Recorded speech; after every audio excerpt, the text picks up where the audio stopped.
Hello my lovelies, this is Bonnie from Keto Lifestyle 50 Plus, and me and the hubby are down here today at the beautiful Belmar Beach in Belmar, New Jersey.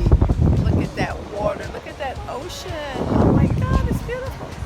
Well, today I am going to be doing a zucchini tomato bake.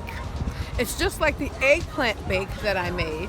Now, I don't go into the series of breaking down exactly what I did, but I do list all the ingredients.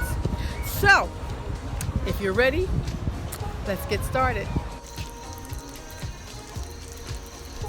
Okay, this is a zucchini parmesan. If you see all that goodness down there, it's because I baked it. Well, I first roasted the zucchini. Then I put it in this little pan with some sauce. And for my breadcrumbs, I used pork rinds. I crushed up some pork rinds, put it on top, marinara sauce, and some mozzarella. Oh yeah.